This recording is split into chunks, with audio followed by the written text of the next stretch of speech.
Alors, Monsieur Dubois, avant de nous donner le lauréat de ce trophée du logement social, Suspense. des logements sociaux sont prévus dans le quartier de la Part-Dieu? Oui, le quartier de la Part-Dieu, c'est un quartier mixte, donc vous avez 2000 logements sociaux supplémentaires qui sont créés au fil des années. Voilà, la mixité, elle a été construite par la ville au sein du quartier. Alors nous, on est très fans de la mixité parce que quand il y a des bureaux autour de nos centres commerciaux, bah, ça fait des clients supplémentaires pendant la semaine. Et quand il y a des logements autour de nos centres commerciaux, ça fait des clients pendant le week-end. Donc vous voyez, on est extrêmement fans de ça. Et d'ailleurs, on construit des logements sociaux en ce moment à Paris, à Montparnasse. Très bien. Alors, je vous laisse annoncer le nom du lauréat du logement social. Eh bien, le gagnant est le projet de réhabilitation de la résidence Les Solets. Et oui, c'est un projet initié par Lyon Métropole Habitat, représenté ce soir par Yann Bouissou, directeur du département stratégie et valorisation immobilière. Il est accompagné par Jean-Baptiste Fleurant, architecte et associé de Fleurant Associés. On peut les applaudir.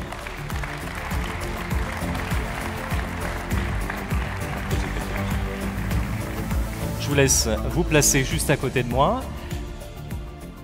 Alors, Yann Bouissou, quel était finalement l'enjeu de cette réhabilitation? Alors l'enjeu, ils sont multiples d'abord, puisque c'est une résidence de 64 logements qui date de 1986, avec des problématiques techniques, des sujets sur la thermique, on va préciser tout ça, mais également des problématiques liées au vieillissement, puisque un tiers de nos occupants avaient plus de 65 ans, mais également de pouvoir se réapproprier des espaces et des usages extérieurs. Et puis, pour rajouter une petite contrainte qu'on n'avait pas forcément identifiée avant, on a pu engager les travaux 1 mois avant la première période de confinement. D'accord, donc les travaux ont été engagés. Justement, comment est-ce qu'on répond à ce cahier des charges et plus particulièrement sur l'aspect à la fois esthétique mais énergétique, parce que je crois qu'il y a une étiquette B, ce qui est assez remarquable pour ce projet.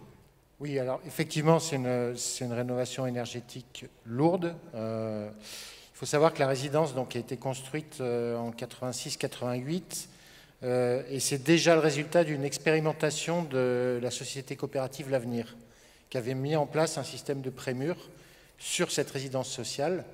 Donc il s'agissait ici vraiment de revaloriser cette performance énergétique de la fin des années 80 pour la remettre dans les années 2020 et la redonner cette performance énergétique aux habitants qui sont tous quand même dans des situations de précarité ou de difficultés énergétiques.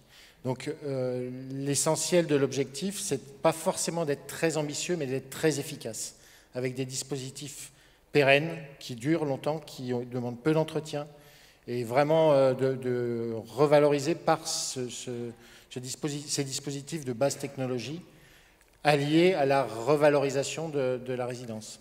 Donc vraiment en travaillant aussi sur cette esthétique un peu spécifique du postmodernisme du début des années 90. Très bien, donc le cahier des charges est rempli. Alors tous les deux, peut-être à deux voix, est-ce que le tandem finalement, maître d'œuvre, maître d'ouvrage, a bien fonctionné? Comment ça s'est passé? Alors c'est effectivement un élément clé de réussite, cette synergie, avec une équipe de maîtrise d'œuvre, la maîtrise d'ouvrage, mais également les entreprises qui sont parties prenantes, sans oublier aussi nos clients locataires, puisque c'était une réhabilitation en site occupé, et donc avec un logement de courtoisie, au même titre qu'effectivement 90% de nos clients ont répondu à cette concertation et donc à la co-construction du projet, ce qui est quand même gage d'un intérêt et de réussite.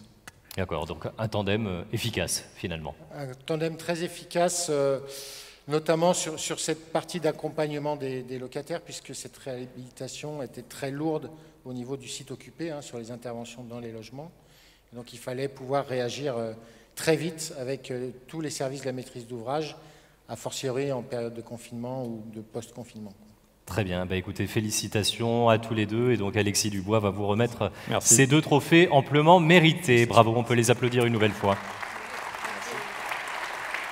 Félicitations.